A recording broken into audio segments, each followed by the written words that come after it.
সাংবাদিক ভাইরা, আমাদের আজকের বিএনপির ভারপ্রাপ্ত চেয়ারম্যান দেশনায়ক জনাব তারেক রহমানের নির্দেশনায় সারা বাংলাদেশে 5ই আগস্টের জুলাই আন্দোলনের পরবর্তী ফ্যাসিস্ট মুক্ত বাংলাদেশে নতুন বাংলাদেশের বিনির্মাণের লক্ষ্যে তিনি তরুণদের যে চিন্তা চেতনা, যে বর্তমান যে অন্তর্বর্তীকালীন সরকার রয়েছে সেই সরকারের যে সংস্কারগুলো, প্রত্যেকটি সমাজের কথা তিনি 31 দফা যে রাষ্ট্র মেরামতের যে রূপরেখা দিয়েছেন, সেই রূপরেখার মধ্যেই বাংলাদেশের সব কিছু নিহিত রয়েছে।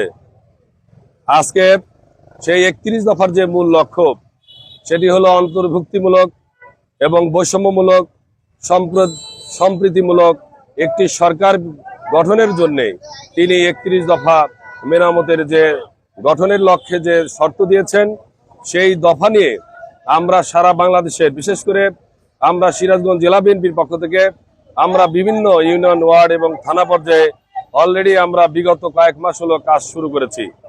আপনারা জানেন যে বৈষম্যহীন সমাজ গঠনে দেশে যে বৈষম্যের শিকার আমরা, যে কারণে আন্দোলন হয়েছে, সেই আন্দোলন যাতে নতুন বাংলাদেশের যে প্রত্যাশা, সেই প্রত্যাশা অনুযায়ী রাষ্ট্র মেরামতের জন্যেই আজকের এই আমাদের উদ্যোগ। আমরা আশা রাখছি আগামী ফেব্রুয়ারির প্রথমার্ধে যে নির্বাচন, সেই নিরপেক্ষ নির্বাচন হবে দেশ গঠনের একটি অঙ্গীকার, এবং বাংলাদেশের মানুষ যে নতুন স্বপ্ন দেখছে, প্রত্যাশা করছে, এই দেশ দুর্নীতিমুক্ত হবে, এই দেশ কৃষি নির্ভরশীল দেশ হবে, এই দেশ আপনার স্বাস্থ্য সচেতন, আধুনিকায়ন, প্রত্যেকটা জায়গায় যে সংস্কার, সেইগুলি আসলে আমাদের বাস্তবায়নের জন্য আগামী দিনে জনগণের কাছে আমাদের যে প্রত্যাশা, দাবি থাকবে। আসুন আমরা দেশি বিদেশি যে চক্রান্ত, এখনো কিন্তু বাংলাদেশে আওয়ামী লীগের যে দোসররা রয়েছে, তারা কিন্তু ভিন্ন খাতে প্রবাহিত করার জন্য, অন্যের কাঁধে ভর করে তারা এদেশকে একটি জঙ্গি রাষ্ট্রে পরিণত করার জন্য তারা নতুন ছক এঁটেছে, যেটি আমরা শিক্ষা প্রতিষ্ঠানের মধ্য দিয়ে আমরা প্রমাণিত।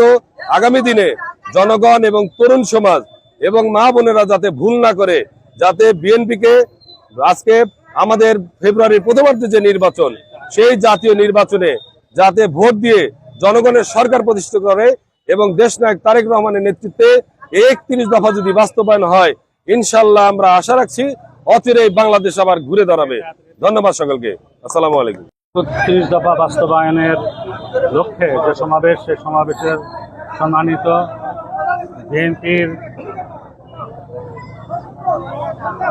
নেতা মোস্তাফাজ্জামান এবং উপস্থিত নেতাকর্মী এবং সাংবাদিক ভাই বোনেরা, আপনারা জানেন 36শে জুলাইয়ের চেতনা হলো মানুষের আকাঙ্ক্ষার বাস্তবায়ন, অর্থাৎ মানুষ কি চায়, সাম্য, মানবিক মর্যাদা এবং ন্যায় বিচার। 36শে জুলাইয়ের চেতনা কিন্তু একই। আমরা এর আগে জিয়াউর রহমানের 19 দফা কর্মসূচি দেখেছি। সেই কর্মসূচিতে বাংলাদেশের 53 বছরের ইতিহাসে জিয়াউর রহমান দেশকে উন্নতির শিখরে নিয়ে গেছিল। 53 বছরের শ্রেষ্ঠ শাসক ছিল জিয়াউর রহমান।